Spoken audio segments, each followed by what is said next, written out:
Well, let's talk about it. Let's talk about another guy. Because we're doing quarterbacks and we only got a little bit left in the show. Because we got extra innings. Remember that now. We got some extra innings. I know we got some extra innings, but I'm trying to get some stuff in. Because I want to get you guys' thoughts on Anthony Richardson. I'm going to start with you, Clint, on this one. Look, I think he's the most gifted quarterback in the country. Do you think he's a good quarterback? Well, I think it's the jury's still out on that one. I mean, okay. I think you got to be a lot more than just gifted. I mean, we're talking about Spencer Rattler. Lincoln Riley said he's the best thrower of the football he's ever seen. Yeah. And I'm not going to. Who am I to disagree with Lincoln Riley? I'm not going to tell you that. Right. But I'm going to tell you, it wasn't enough to answer the bell. It wasn't enough to keep your job. It wasn't enough to win ball games at Oklahoma when you had all the advantages in the world. So when I look at Anthony Richardson, me and George have been talking about this for 2 years now. I told him last year, like, why are they starting Emory Jones? Like, Anthony Richardson clearly gives you the best chance to win ball games, no question about it. When I watch him, absolutely. Now, maybe not the first game of 2021, but by the time he got 7 or 8 games under his belt, he was going to be by far and away the better quarterback at Florida. I mean, at least unless he just shit the bed and was not and wasn't.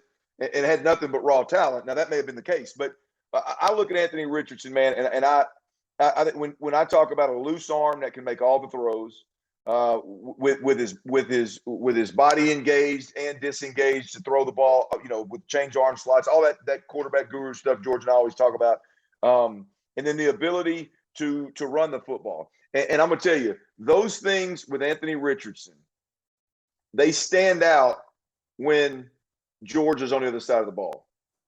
They stand out when Alabama's on the other side of the football. When elite athletes are on the other side of the football, he's bigger, he's faster, he's stronger, he throws the ball effortlessly across the entire field from the line of scrimmage to the damn goal line. He is an absolute animal physically.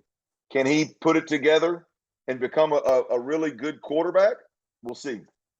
You know how many passes he threw last year? Don't know. You can tell me. 94. 94 throws. You got to cut your teeth somehow. That was a struggling season. I mean, I know he got hurt. I know he got hurt. I know that he got hurt. But they also gave up 40 plus to Samford, not Palo Alto, Stanford, Samford in the first half in the swamp. That's how bad that team was. They did. I forgot about that. Yeah, that was right before. You're checking your paperwork now. Check your paperwork. That was right before Thanksgiving. I completely forgot about that. They got rocked. That's how bad the team was. Now I'm just simply saying, I'm a co-sign everything Clint put on there. Most talented in the country. I'm just talking, just like walking around with just tanks of nuclear everything. It's Anthony Richardson. At least up until the Mississippi River. What's it going to take? It doesn't validate him as a great. Is he going to be this? Is he going to be that? We got to let him get out there. We got to give him a season leading from the front, just like Caleb Williams. Caleb Williams came out of the bullpen too. We talked about that, and I agree. We got to. Now he gonna get a chance to have the ball, start seeing the first batter, second, third batter. That bullpen deal is a different deal. You come in the middle of the season. What's it like to start? But they got Anthony Richardson, 6'4" plus, 230, 240 plus. And for those of you who haven't seen him, go look at his YouTube. He's a beast. Highlights. He's huge. Look at his YouTube highlights. I was talking to a couple of friends that were at SEC Media Days, and they were like, oh, he's a large man.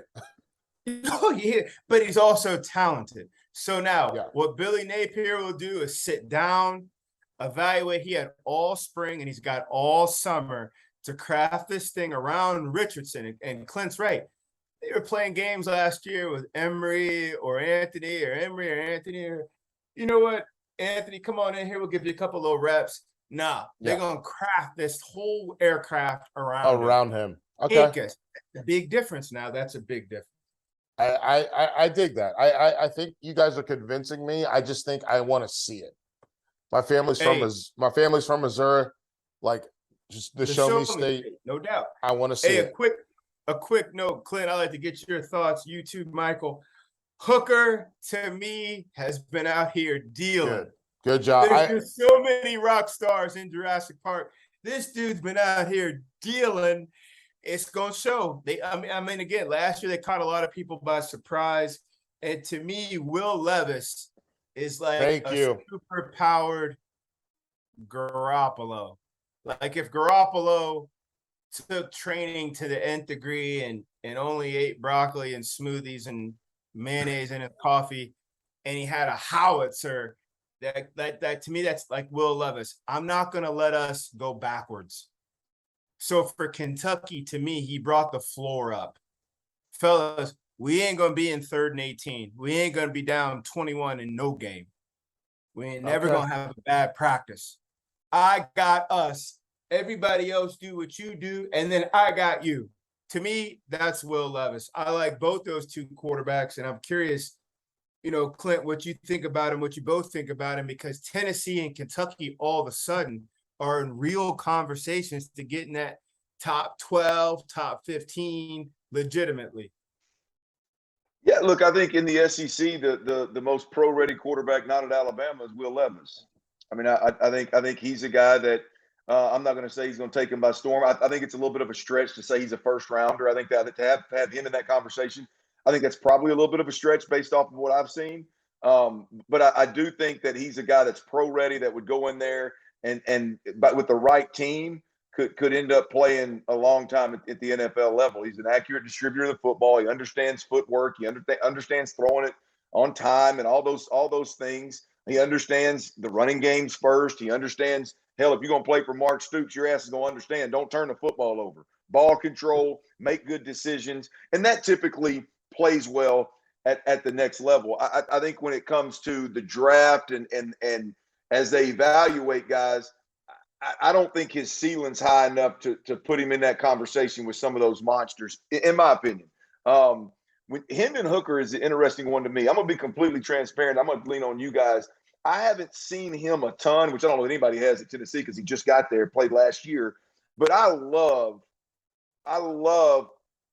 the legit, like I ain't talking about somebody running around like a chicken with their head cut off. I'm talking about legit dual threat. I love, like he knows what the hell he's doing.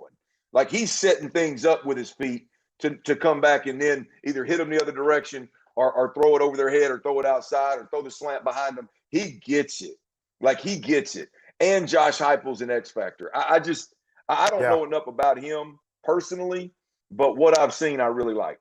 Go ahead, George. Outside of Bill O'Brien and Bryce Young, that's the best quarterback coordinator combo to me in the SEC. Because some programs have great coordinators and they got a quarterback coming on, or some have some great quarterbacks and they got a coordinator that they just met, like down in Florida. Yeah. Hendon Hooker plays fast, makes fast decisions. He's decisive. And Clint, you know how big a deal that is. Michael, you've been playing against quarterbacks on the opposite side. You love a quarterback that goes 1 to 2 to 3. Which one did I want? You love that. No, the ball never stays back there. It's gone, or he's gone. And he puts pressure. It's almost like him and Heupel when they come down the tunnel. It's like their mindset is apply pressure. Yeah. By hook or crook, apply pressure. I saw Hooker in high school, and I really liked him. And when he transferred to Tennessee, I still liked him. And then when he got on the field, I didn't know if he was going to beat out Joe Milton, but he did, and I loved it. And so, a big win, by the way. Yeah, he makes plays. So here's what we got. Mike, can I check George real quick? Uh-oh. Go ahead. Bill O'Brien is running Nick Saban's offense. How in the hell is Bill O'Brien and Bryce Young the best quarterback coach tandem in the SEC?